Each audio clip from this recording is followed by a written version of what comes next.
Aunty তখন আমাকে বল, বাবা সীমান, কিছুক্ষণের জন্য ভুলে যা। আমি তোমার আন্টি, আর তুমি আমার ভাগ্নে। কিছুক্ষণের জন্য আমরা শুধু জাস্ট ফ্রেন্ড। আজকে তুমি আমাদেরকে খুশি করবে। বাবা রঞ্জু, তুমি তো জানো আমরা দুই বান্ধবীর স্বামী অনেক দিন ধরে বিদেশ থাকে। আমরা অনেক দিনের ক্ষুধার। প্লিজ রঞ্জু, আজকে তুমি আমাদেরকে একটু খুশি করো না। খালি বাসায় আমাকে একা পেয়ে দুই আংটি হঠাৎ করে আমার সাথে এক অদ্ভুত আচরণ করা শুরু কর। আমি কোনো কিছু বুঝে উঠতে না পারার আগে দুই আংটি আমাকে ধাক্কা মেরে ফেলে দিল। ধাক্কা মেরে ফেলে দিয়ে তারা দুজন আমাকে নিয়ে কেমন জানি করতে শুরু কর। তাদের এমন আচরণ দেখে আমি তো পুরো অবাক হয়ে গেলাম। আমি অবাক হয়ে বললাম, আন্টি আপনারা আমার সাথে কি করছেন? বন্ধুরা, তোমাদের নিকট আমার ছোট্ট একটি অনুরোধ, তোমরা দয়া করে আমার চ্যানেলটি সাবস্ক্রাইব করে আমাকে সাপোর্ট করবে। আর তোমরা কমেন্টে জানাও কি কি গল্প চাও। তোমাদের কমেন্ট করা গল্পই আমরা বানাবো। আর কমেন্ট অবশ্যই জানাও গল্পটি কেমন লাগলো। কথা না বাড়িয়ে গল্পে যাওয়া যাক।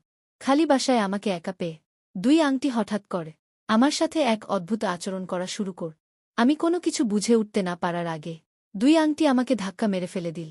ধাক্কা মেরে ফেলে দিয়ে তারা দুজন আমাকে নিয়ে কেমন জানি করতে শুরু কর। তাদের এমন আচরণ দেখে আমি তো পুরো অবাক হয়ে গেলাম। আমি অবাক হয়ে বললাম, আন্টি আপনারা আমার সাথে কি করছেন? আমি না আপনার ভাই, আমি আপনার ভাইয়ের ছেলে।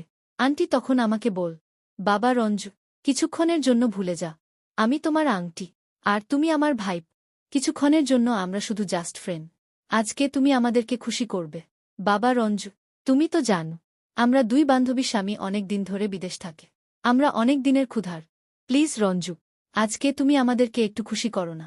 আমি বললাম, আংটি, আপনি কি বলছেন এসব?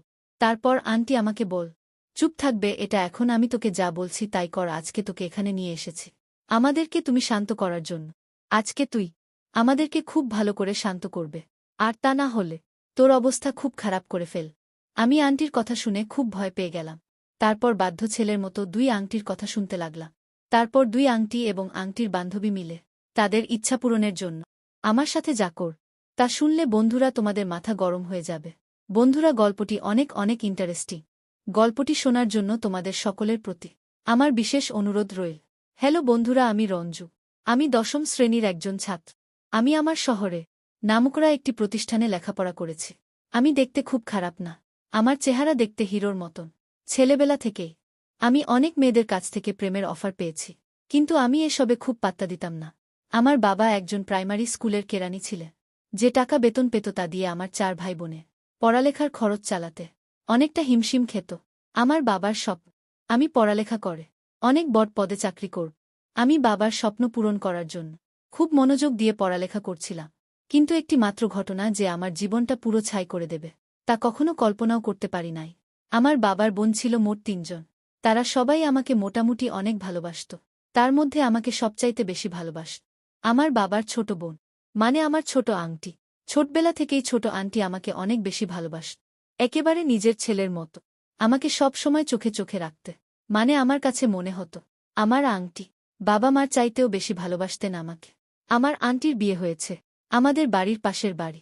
আমার আঙ্কল অনেক দিন ধরে বিদেশ থাকে, যে কারণে আমার আংটি সবসময় মানে বেশিরভাগ সময়ই আমাদের বাড়িতে সময় কাটা। আমার আন্টির অন্য কোনো কাজ নেই, ছেলেমেয়েদের দেখাশোনা করা আর ঘোরাঘুরি করা। আমার ছোট আংটি প্রয়োজনে অপ্রয়োজনে আমাকে বেশি কাছে ডাক। কোনো কিছু দরকার পড়লে আমাকে দিয়ে করা। আমার ছোট আংটি আমাকে কেন যে এতটা ভালোবাসত আমি তো জানি না, কিন্তু তার এই ভালোবাসার ভিতরে যে শয়তানের রূপ ছিল তা আমি কখনো কল্পনা করতে পারি নাই। আমি যখন খুব ছোট ছিলাম তখন থেকেই আন্টি আমাকে নিয়ে মাঝে মাঝে কি এক রকম অদ্ভুত কাজ করতেন, এতে তিনি অনেক খুশি হত, অনেক আনন্দ পেতেন। আমি তখন কিছু বুঝতাম না। মাঝে মাঝে রাত্রে আন্টি আমাকে তাদের এখানে থাকতে বলতেন। আমি তাদের এখানে থাকলে রাতে আন্টি কেমন যেন আমার সাথে আচরণ করতেন। ওই আচরণগুলো আমার কাছে মনে হতো খুব বাজে, তাই আন্টিকে কিছু বলতাম না। তখন তো আমার কিছু হয়নি, যে কারণে আন্টির এরকম অদ্ভুত কাজের রহস্য বুঝতাম না। যখন আমার একটু বয়স হল, মানে যখন আমি একটু বড় হয়ে গেলাম, তখন থেকেই আমি আন্টির কাছে আর খুব বেশি যেতাম না। কারণ আন্টির কাছে গেলে আন্টি আমার সাথে উল্টাপাল্টা কাজ করত, যে কারণে আমি আন্টির কাছ থেকে সব সময় দূরে থাকার চেষ্টা করতাম। এভাবে কিছুদিন যাবার পর আংটিও আর আমার কাছে আসে না। আমার মনে হল আংটি বিষয়টা বুঝতে পেরেছে যে আন্টির ওই সমস্ত কাজে আমি সন্তুষ্ট না। তারপর থেকে আংটি ও আর আমার সাথে ওই রকম আচরণ করত না। আমি মনে মনে ভাবলাম, আন্টি হয়তো ভালো হয়ে গেছে। তারপরেও আমি আন্টির কাছ থেকে দূরে থাকার চেষ্টা করতাম। একদিন আমি স্কুল থেকে বেরিয়ে বাসস্ট্যান্ডে দাঁড়িয়ে রইলাম বাড়িতে আসার জন্য। একটু পরেই ট্যাক্সি এসে আমার পাশে দাঁড়াল। আমি লক্ষ্য করে দেখলাম ভেতর থেকে আন্টি আমাকে বলছে, বাবা সীমান, ট্যাক্সিতে উঠে এস। আমি তোমার জন্য ট্যাক্সি নিয়ে এসেছি, তোমাকে নিয়ে আমি এক জায়গায় বেড়াতে যাব। আমি বললাম, কোথায় আন্টি? আন্টি বল, আগে তুমি ট্যাক্সিতে ওঠ, তারপর সব বলছি। আমি কোনো কিছু না ভেবেই সরল বিশ্বাসে আন্টির কথা ট্যাক্সিতে উঠে পড়লাম। তারপর ট্যাক্সিতে উঠে আমি বললাম, আন্টি আমরা কোথায় যাব? আন্টি বল, সীমান, আজকে তোমাকে নিয়ে আমি আমার বান্ধবীর বাড়িতে বেড়াতে যাব। একলা একলা যাব তো, তাই আমার কাছে আমি জি লাগছে, তাই ভাবলাম তোমাকে নিয়ে যা। বাসা থেকে তোমাকে নিয়ে যাব বলে পরিকল্পনা করে এসেছি। ভাগ্য ভালো তোমাকে স্টেশনে এসে পেয়ে গেলাম। তারপর আন্টি আমাকে বল, সীমান্ত, তুমি কি আমার সাথে বেড়াতে যেতে পেরে খুশি হওনি? আমি বললাম, না আন্টি, সমস্যা নাই, আমি তোমার সাথে বেড়াতে যেতে পেরে অনেক খুশি, কারণ অনেক দিন ধরে কোথায় যাওয়া হয়নি। ওহ বন্ধুরা, তোমাদেরকে তো কথা বলাই হয়নি, আমার আন্টির নাম ছিল রিঙ্কি বেগম। আমার আন্টির বয়স ৩৫ কিংবা ৪০ হবে। তারপরেও আমার আন্টিকে দেখে তেমন বেশি বয়স মনে হতো না। আমার আংটি ২ মেয়ে ১ ছেলে। তারপরেও আন্টি সবসময় ফিটফাট হয়ে থাকতে পছন্দ করত। আমার আংটি একেবারে পরিপাটি হয়ে থাকত। কোথাও গেলে সব সময় বিদেশি সেন্ট পড়ে, খুব সেজেগুজে বের হত। আজকেও আন্টি হলুদ রঙের পাতলা শাড়ি পরেছেন। পারফিউমের গন্ধ পেলাম। আমি আন্টির পাশে বসা থেকেই অনুভব করলাম পারফিউমের মিষ্টি ঘ্রাণ শুকে আমার মনটা ভরে গেল। আমার আংটি সব সময় আধুনিকভাবে থাকার চেষ্টা কর। আংটি নিজের প্রতি অনেক যত্ন নিত। আমি প্রায় লক্ষ্য করতাম ইয়ান কোনো ছেলে দেখলে আন্টি অন্যরকম মোড নেওয়ার চেষ্টা কর, সব সময় সেজেগুজে থাক। তাই আন্টিকে দেখতে খুবই হেব্বি লাগত। আমার আংটি অনেকটা রোম্যান্টিক এবং চঞ্চলও বটে। আংটি নিজের প্রতি অত্যন্ত বেশি যত্ন নিত, যার কারণ উনার বয়স ৩০৩৫ হলে বয়স তেমন মনে হতো না। মনে হতো যেন কোনো রূপসী নায়িকা অনেকে মুখে শুনেছি। আমার আংটি মাঝে মাঝে নাইট ক্লাবও যেত। আমার আঙ্কেল বহুদিন ধরে বিদেশে থাকে, মাঝে মাঝে আসত, আর কয়দিন থেকেই চলে যেত। আসলে আঙ্কেল যে কি, আমার মাথা ধরে না। এত সুন্দরী, এত হ্যান্ডসাম বু রেখে কেউ কি এভাবে বিদেশ পড়ে থাকে? আঙ্কেলের শুধু টাকার নেশা। এদিকে বু ছেলে মেয়েদের প্রতি তার কোনো খেয়ালই নেই। আর এদিকে আমার আংটি প্রতিদিনই ওত পেতে বসে থাক। আমার মতো নৌজোয়ান ছেলেদেরকে শিকার করার জন্য সেদিন আমার কপালটা খুব খারাপ ছিল, যে কারণে আন্টির শিকার পড়ে গেলাম। যাই হোক বন্ধুরা, কথা বলতে বলতে একটু পরে বহুতল বিল্ডিংয়ের সামনে ট্যাক্সি থাম। তারপর আন্টি আমাকে ওই বিল্ডিংয়ের ৬ তলা একটি বিলাসবহুল ফ্ল্যাট বাসায় নিয়ে গেল। বাসার সামনে গিয়ে আন্টি কলিং বেল চাপতে আংটির মতো একজন মহিলা বের হয়ে আসল। ওই মহিলাটি ও দেখতে অনেক সুন্দরী সর্ষি ছিল। ওই মহিলার স্বামী বিদেশ থাকে, আর ওই বাসায় ওই মহিলা একা থাকে। মহিলার ভাষাটা একেবারে পরিষ্কার পরিচ্ছন্ন। তারপর ওই আংটি আমাকে দেখে বল, কিরে রিঙ্কি, ওটা কি তোর ভাইপ? আমার আন্টি বল, হরে জুমেলা। তারপর আংটির বান্ধবী অর্থাৎ জুমেলা আন্টি বল, কিরে রিঙ্কি, তোর এই রকম তরতাজা ভাইপো আছে, তাহলে আমাকে তুই আগে বলিসনি কেন? তারপর আন্টি বল, আরে জুমেলা আর বলিস না, আমার এই ভাইফোঁটা না অনেক লাজুক। যখন থেকে বড় হতে শুরু কর তারপর থেকে আর আমার পাশে আসে না। আজকে তো এখানে জোর করে নিয়ে এসেছি। তারপর জুমেলা আন্টি বলল, ঠিক আছে, ভালো করেছিস, তোর ভাইপোর জন্য আজকে কি রান্না করবা জিজ্ঞেস করলেন আমার আন্টিকে জুমেলা আংটি। আমার আংটি রিঙ্কি বেগম বললেন, তোর যা মন চায় তার রান্নাঘর। জুমেলা আন্টি বললেন, আচ্ছা ঠিক আছে, তোরা এই ড্রয়িং রুমে বসে টিভি দেখছি আর গল্প কর, আমি রান্নাবান্না করে ফ্রেশ হয়ে আসছি। আমরা ড্রয়িং রুমে বসে টিভি দেখতে দেখতে গল্প করতে করতে জুমেলা আংটি রান্নাবান্না করে ফ্রেশ হয়ে চলে আসলে। তারপর ২ আংটি মিলে আমাকে নিয়ে গল্প করতে শুরু করলে। আন্টির বাসায় কি বড় বড় বক! মনে হয় জুমেলা আংটি এবং আমার আন্টিকে নিয়ে বক্সে ছেড়ে মাঝে মাঝে নাচানাচি করেন, কিছুটা বিনোদন করে। আজকে আমি যাওয়াতে তাদের বিনোদনের পরিমাণ যেন আরও বেশি হয়ে উঠ। তাদেরকে খুব আনন্দিত মনে হল, তারা খুব পুলকিত ছিল। আমিও আবার বক্সের মধ্যে গান ছেড়ে দিলে আমারও খুব নাচানাচি করতে মন চাই। কিছুক্ষণ প অ্যান্টি বক্সের মধ্যে গান ছেড়ে দিল, খুব উচ্চস্বরে ডিজে গান বাজাতে শুরু কর। অল্প কিছুক্ষণ পরেই আমি লক্ষ্য করলাম আমার আংটি এবং জুমেলা আংটি গানের তালে তালে তারা দুজনেই নাচতে শুরু কর। আমার আংটি এবং জুমেলা আন্টির নাচের ধরনই ছিল একটু ভিন্নরকম। তারা একেবারেই খুব বাজেভাবে নাচানাচি করছিল। তাদের এরকম অদ্ভুত নাচানাচি দেখে আমার মনের মধ্যেও উতাল পাতাল ঢেউ উঠতে শুরু কর। আর এদিকে জোরে জোরে বক্স বাজছে, বাহির থেকে কেউ বুঝতেই পারবে না যে ভিতরে কি হচ্ছে।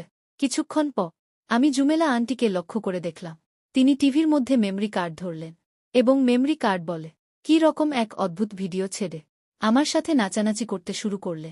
এরকম ধরনের অদ্ভুত ভিডিও দেখে আমার মনের অবস্থা একেবারে খারাপ হয়ে গেল।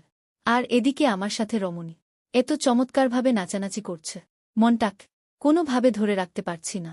তখন আমার কাছে মনে হয়েছিল আমি রাজা, আর আমার পাশে রানী নৃত্য করছে, মনটাকে কোনোভাবেই আটকাতে পারছি না। আর এদিকে জুমেলা আংটি কী রকম এক অদ্ভুত ভিডিও তার টিভিতে ছেড়ে রেখেছে। বন্ধুরা, এ রকম মুহূর্তে নিস্তেজ মানুষ, তার মধ্যে তেজের সৃষ্টি হয়ে যাবে।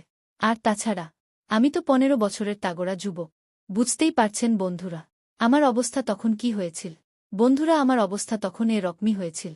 কিছুক্ষণের জন্য আমি ভুলে গিয়েছিলাম কে আংটি আর কে ভাতিজা, শুধু একটাই অনুভূতি আমার মাথায় ঘুরপাক খাচ্ছিল। এই মুহূর্তে আমি একজন রাজা, আর আমার পাশে 2টি রানী রঙ্গিলা করার জন্য অপেক্ষায় বসে আছে। বন্ধুরা, পরিস্থিতিটা এমনই হয়েছিল। তখন আমি কি করব ঠিক বুঝে উঠতে পারছিলাম না। এমন সময় হঠাৎ আমি অনুভব করলাম কেউ আমাকে শরবত পান করানোর জন্য এগিয়ে আসছে। আমি একটু ভালো করে চেয়ে দেখলাম আমার আংটি আমাকে শরবত পান করানোর জন্য হাতে গ্লাস নিয়ে এগিয়ে আসছে। আমি বললাম, আংটি, আমি তো শরবত পান করি না। আন্টি বল, আরে বাবা, একদিন করলে অসুবিধা হবে না। আজকে তুমি আমাদের সাথে একটু শরবত পান করো না, দেখবে অনেক ভালো লাগবে, সময়টা খুব ভালোভাবে কাটবে। তারপর 2 আংটি মিলে আমাকে খুব বেশি পরিমাণ শরবত পান করা, যাতে আমি প্রচুর পরিমাণে এনার্জি পাই, কারণ 2 জনকে তো আমাকে সন্তুষ্ট করতে হবে। তারপর শরবত পান করার পর এমনকি এক শরবত পান করাল, যার কারণ আমার কাছে মনে হলো আমি কিরকম যেন হয়ে গেছি। হঠাৎ আমি অনুভব করলাম পিছন দিক থেকে হয়তো আমাকে সাথে কেউ খুব বাজেভাবে আচরণ করার চেষ্টা করছে। আমি নজর করে দেখলাম 2 আন্টি আমার সাথে ভিন্ন রকম আচরণ করার চেষ্টা করছে। নির্জন বাসায় আমাকে একা পেয়ে 2 আংটি হঠাৎ করে আমার সাথে এক অদ্ভুত আচরণ করা শুরু কর। আমি কোনো কিছু বুঝে উঠতে না পারার আগেই 2 আংটি আমাকে ধাক্কা মেরে ফেলে দিল। ধাক্কা মেরে ফেলে দিয়ে তারা দুজন আমাকে নিয়ে কেমন জানি করতে শুরু কর। তাদের এমন আচরণ দেখে আমি তো পুরো অবাক হয়ে গেলাম। আমি অবাক হয়ে বললাম, আংটি, আপনারা আমার সাথে কি করছেন? আমি না আপনার ভাই, আমি আপনার ভাইয়ের ছেলে। আন্টি তখন আমাকে বল, বাবা সীমান, কিছুক্ষণের জন্য ভুলে যা, আমি তোমার আংটি আর তুমি আমার ভাইপো। কিছুক্ষণের জন্য আমরা শুধু জাস্ট ফ্রেন্ড। আজকে তুমি আমাদেরকে খুশি করবে। বাবা সীমান্ত, তুমি তো জানো আমরা 2 বান্ধবী স্বামী অনেক দিন ধরে বিদেশে থাকে, আমরা অনেক দিনের ক্ষুধার। প্লিজ সীমান, আজকে তুমি আমাদেরকে একটু খুশি করো না। আমি বললাম, আংটি, আপনি কি বলছেন এসব? তারপর আন্টি আমাকে বল, চুপ থাকবে এটা, এখন আমি তোকে যা বলছি তুই তাই করবি। আজকে তোকে এখানে নিয়ে এসেছি আমাদেরকে তো একটু শান্ত করার জন্য। আজকে তুই আমাদেরকে খুব ভালো করে শান্ত করবে, আর তা না হলে তোর অবস্থা খুব খারাপ করে ফেল।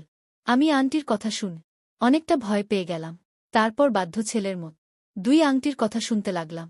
তারপর বন্ধুরা আংটি এবং আংটির বান্ধবী মিলে আমাকে বিভিন্নভাবে উস্কানোর চেষ্টা কর। বন্ধুরা, আমিও তো মানুষ, আমার তো কিছু কিছু না কিছু তেজ আছে। তাদের এমন অবস্থা দেখে বন্ধুরা আমি আর নিজেকে ধরে রাখতে পারলাম না। শুরু করলাম তাদের সাথে এক অদম্য এলোপাতারি নেমন্তন। এইভাবে তাদের সাথে আমি অনেকক্ষণ হওয়ার পর পাগলা হওয়ার জোর থেমেছিল। তারপর থেকেই বন্ধুরা আমার আর তাদের মধ্যে নিয়মিত হতো। এরপর থেকে বন্ধুরা আমার আর পড়ায় খুব মনোযোগ আসত না। আমি যেন কেমন হয়ে গেলাম। বন্ধুরা, তারপর থেকে আমার নেশা চলে গিয়েছিল। এদিকে বন্ধুরা জীবনটাই আমার ছন্নছাড়া হয়ে গেল। বন্ধুরা, এখন আফসোস করি, জীবনের কিছু কিছু মুহূর্ত আসে, মানুষের এই মুহূর্তের কারণ মানুষের জীবনগুলো নষ্ট হয়ে যায়। আমার ঠিক তাই হয়েছিল। পরিশেষ আমি তোমাদেরকে বন্ধুরা, তোমরা যারা এরকম ধরনের সমস্যার সম্মুখীন, অবশ্যই তোমরা সাবধানতা অবলম্বন করা উচিত। না হলে হয়তো আমার মতো তোমাদের জীবনেও এরকম করুণ পরিণতি হতে পারে। বন্ধুরা, আজকে এই পর্যন্ত। আবারও আসব তোমাদের মধ্যে নতুন কোনো গল্প নিয়ে। গল্পটি যদি তোমাদের ভালো লাগে তাহলে একটি লাইক দা, আর প্রতিদিন এরকম ধরনের ইন্টারেস্টিং ভিডিও পেতে চাইলে তোমরা দয়া করে আমার চ্যানেলটিকে সাবস্ক্রাইব কর। অবশেষে তোমাদের সকলের সুস্বাস্থ্য কামনা করি। ভিডিওটি দেখার জন্য তোমাদের সকলকে অসংখ্য ধন্যবাদ।